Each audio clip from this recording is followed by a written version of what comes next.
confirmés, qui dans cette problématique vont se poser plus de questions que probablement des réponses, puisqu'il parle de la gouvernance et du défi, il parle de la régionalisation avancée, il parle également de l'ensemble des stratégies locales de développement, comment réaliser et intégrer, le crowdfunding, autrement dit, les méthodes de financement qui vont être ouvertes sur le public et probablement la bourse, l'entrepreneuriat des immigrés avec toute une dynamique définie au préalable,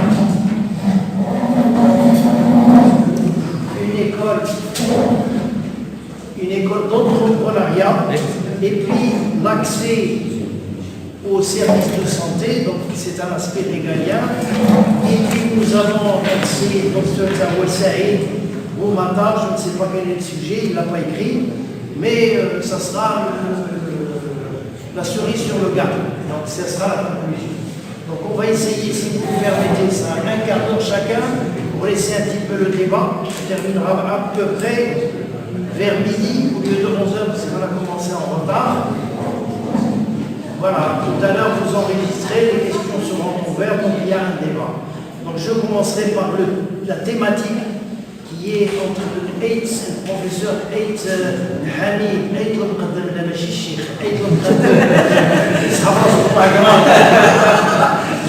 voilà, et mademoiselle qui est professeur également, c'est Sana Hamid qui est sortie de Hamid, c'est ça bien ça? Oui. Machie Hamid qui est sortie de l'ISCAE, toute fraîche, il y a quelques années, DRS. D'accord? Voilà, alors le thème c'est les migrants subsahariens au Maroc. 2 points. Alors la première partie de la gouvernance sera dite par Oustad, là par vous, alors je me suis trompé, je l'ai croisé, par Oustad Hamid Sana, et la deuxième partie de la gouvernance qui est beaucoup plus générale, le défi sera fait par le professeur Hamid Aïtloukab.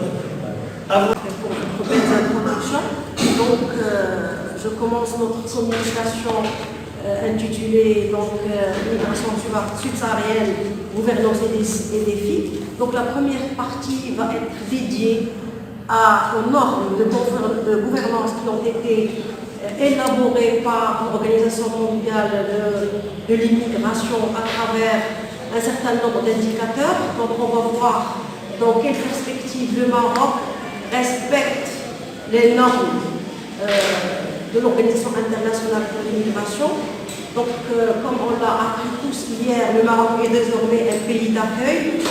Il est un carrefour migratoire, et spécialement par l'immigration subsaharienne. À cet effet, devra-t-il relever pour le futur? Donc, dans le cadre de la gouvernance, on s'est inspiré du cadre mis en place par l'Organisation mondiale pour l'immigration. Donc les indicateurs sélectionnés sont au nombre de 5. D'abord, nous avons la gouvernance institutionnelle, la gouvernance juridique et droit des migrants, les partenariats, le bien-être socio-économique des migrants et les mesures efficaces pour faire face aux aspects d'une crise relative à la mobilité.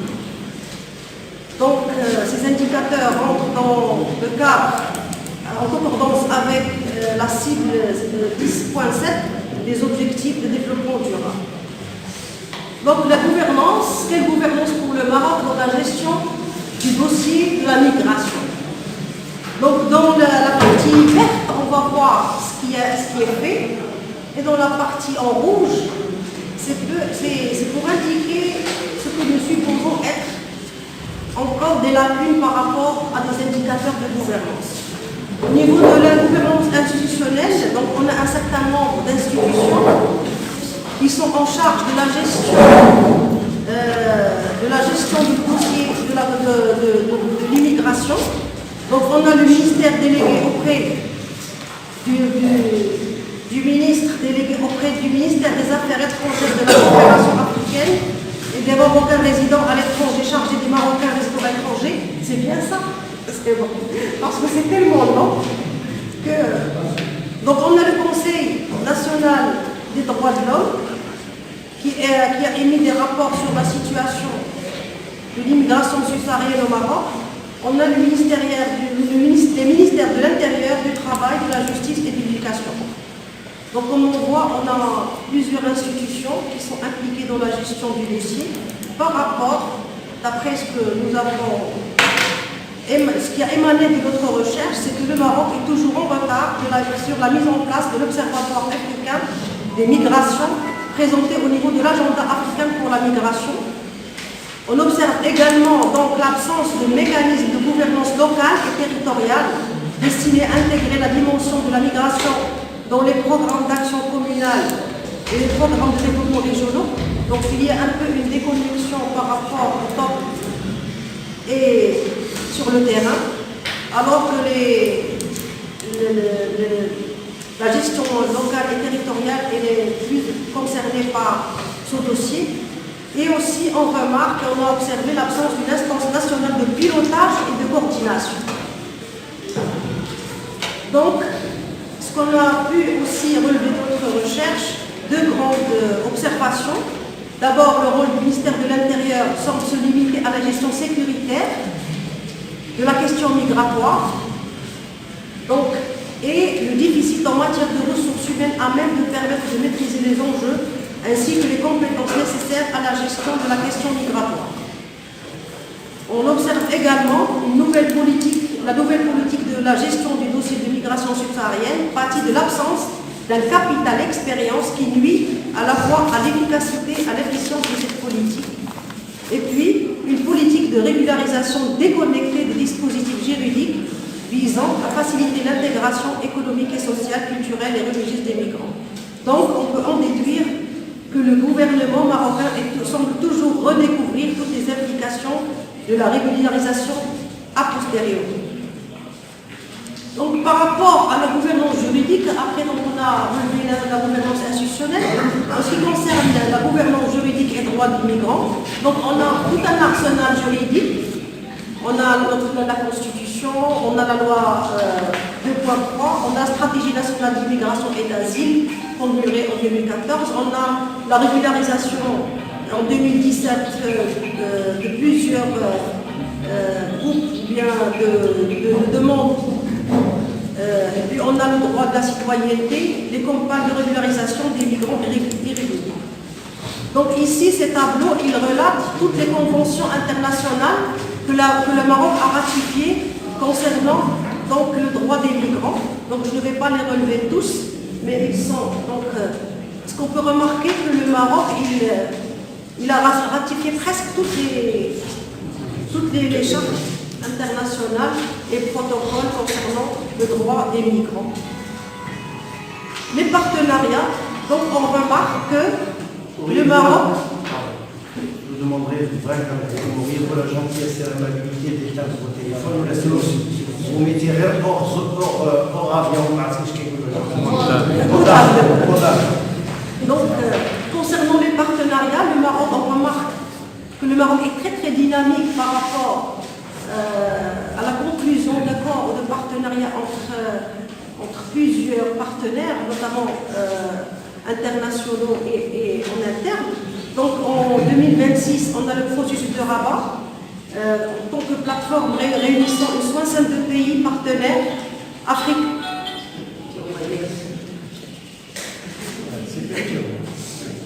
Le processus de Rabat en tant que plateforme réunissant une soixantaine de pays partenaires africains et européens afin de faciliter la coopération politique entre les pays concernés par les routes migratoires entre l'Afrique centrale et l'Europe et de promouvoir le développement des politiques migratoires. En 2015, le Maroc a adhéré à l'agenda 2063 de l'Union africaine intitulé « L'Afrique que nous voulons » adopté à Addis Ababa le 31 janvier. En 2017, Sa Majesté le roi Mohamed VI a été nommé leader de l'Union africaine sur l'organisation de la migration lors du 28e sommet tenu le 30 et le 31 janvier 2017 à Addis Abeba. En 2018, la soumission de l'agenda africain pour la migration à l'occasion du 30e sommet de l'Union africaine. Et puis, dernièrement, en 2018, le Maroc a co-présidé avec l'Allemagne le Forum mondial sur la migration et le développement. En interne, donc encore dans le cadre du partenariat, donc le Maroc a plusieurs partenariats en interne et au niveau international, notamment l'Union nationale, l'UNHCR, c'est l'Union internationale pour les réfugiés, pour les réfugiés.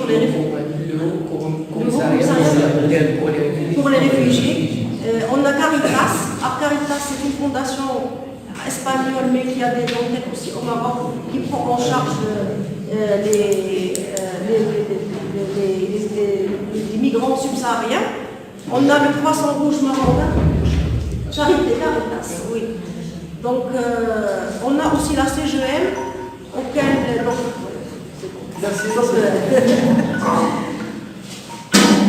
Donc, concernant le bien-être socio-économique des migrants, donc, on a l'Agence marocaine de coopération internationale qui se charge, qui veille à ce que les migrants subsahariens mènent leurs études dans les plus bonnes conditions. On a la procédure Tchir, dont l'objectif principal est de faciliter le processus d'obtention de visa de travail. Et puis le code marocain qui dans les dispositions, essaye d'octroyer les mêmes droits aux migrants, travailleurs immigrants, en comparaison avec ceux du marocain. Et puis, donc on a la loi 5711 relative aux listes électorales générales, dans ses articles 40 et 41 qui prévoient la participation des migrants légalement établis au Maroc aux élections communales. Donc, on note des mesures, concernant le 5e indicateur relatif aux mesures efficaces pour faire face aux aspects d'une crise relative. Donc, le Maroc n'a pas encore aucune stratégie, aucune politique concernant ce volet. Donc, et sur ce, je ferme ma partie et je donne la parole à la Je tiens à remercier les organisations de ce forum-là et principalement M. Farah Zahiri sur les efforts louables qu'il a déployés pour bien sûr réussir cette aide scientifique. Donc, cela a terminé avec la politique. Moi, je tiens à vous dire, comme disait un philosophe, tous les arts ont donné des merveilles, sauf la politique, qui n'a donné que des catastrophes. Donc voilà, donc ça veut dire quoi que malgré qu'on parle de gouvernance, il y a toujours des relevés à relever, plutôt des défis à relever. Et l'ampleur de la complexité des phénomènes migratoires subsahariens soulève encore plusieurs défis qu'on va bien sûr résumer en deux principaux défis, à savoir des défis culturels actuels et des défis bien sûr pour le futur.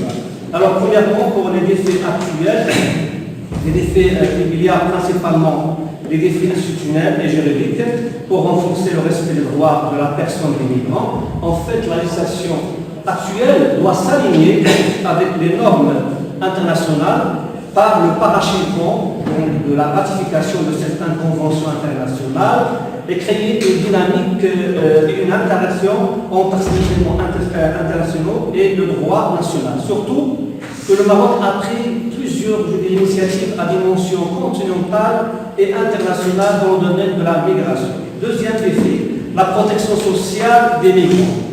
Le nombre de migrants insérés dans le marché de l'emploi reste très limité, pour ne pas trop dire. Une grande partie des migrants subsahariens se trouvant au Maroc vivent dans des conditions de précarité.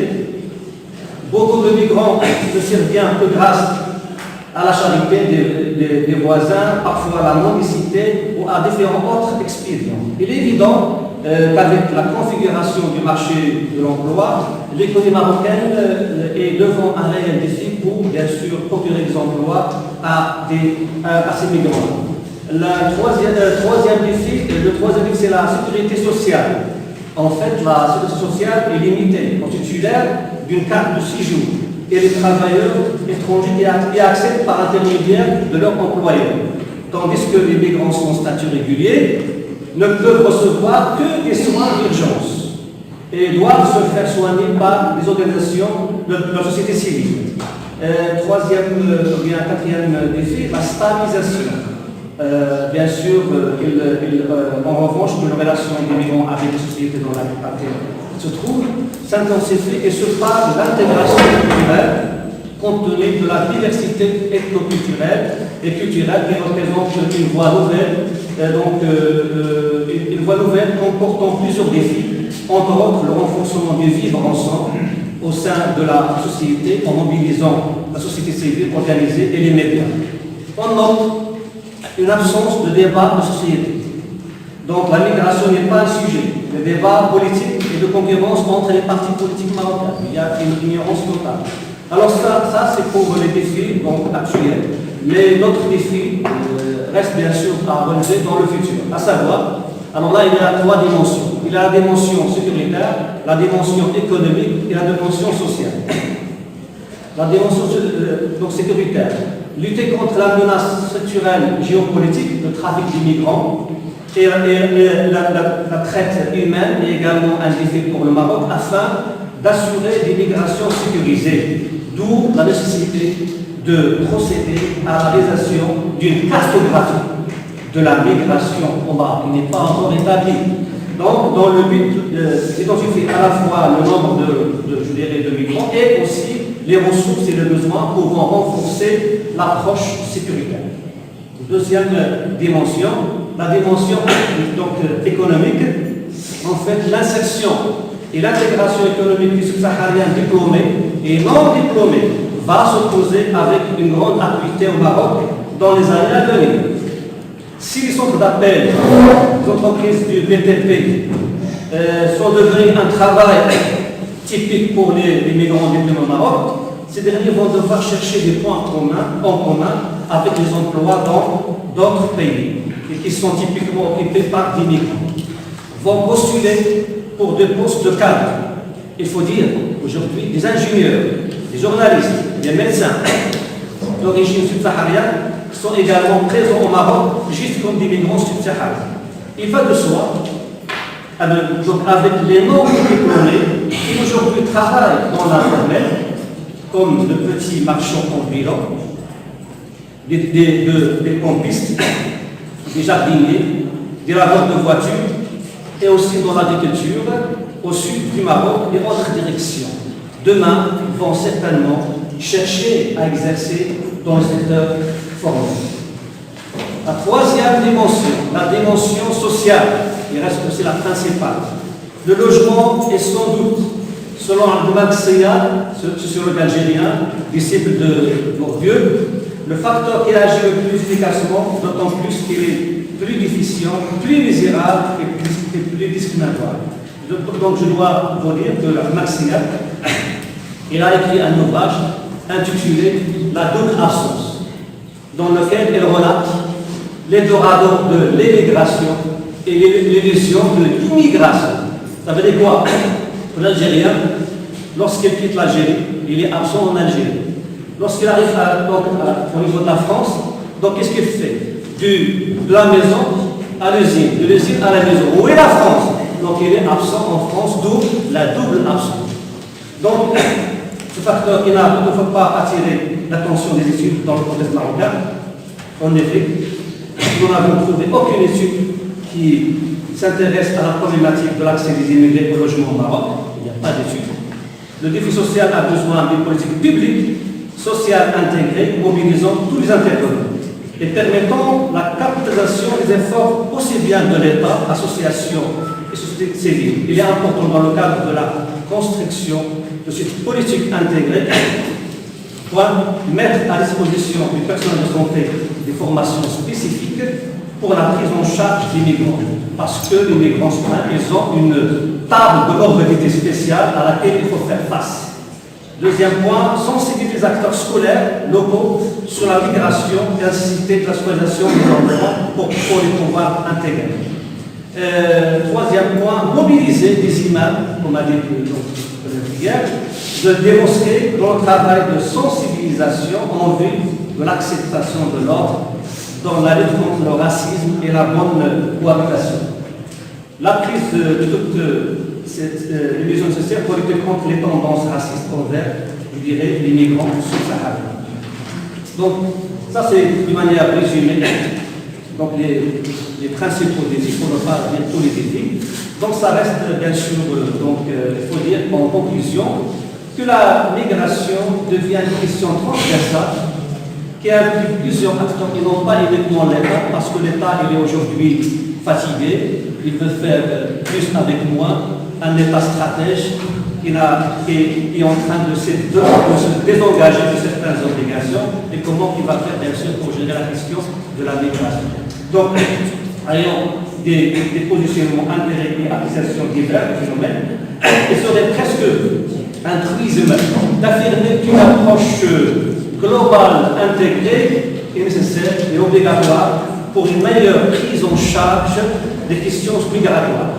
Il s'agit d'un projet, de société qui n'ont pas un problème à régler de manière sporadique. C'est un projet de société qui doit intégrer et les problèmes des pauvres et les problèmes bien sûr des subsahariens, dans lequel l'ensemble des structures sociétales ont un rôle à jouer pour gager le défi. Le phénomène migratoire et les problèmes d'intégration, d'exclusion y afférentes rendent nécessaire la mise en question des enjeux politiques, économiques, culturels et sociaux vécus par l'homme. Enfin, il faut concilier entre les besoins sécuritaires de l'État et bien sûr les exigences humanitaires des migrants africains au niveau régional et universel. Et enfin, je dois dire que d'autres défis se lancent dans les médias. Aujourd'hui, on assiste à un défi de santé, à savoir le coronavirus, qui est en train d'envahir le monde. Alors, on est en train d'encourager la migration. Est-ce que dans l'avenir, on va encourager la migration? Et on n'a pas les moyens pour traiter les cas d'infection. Donc ici, c'est un grand chantier à dévoiler dans l'avenir. Et merci, Monsieur le Président. Merci.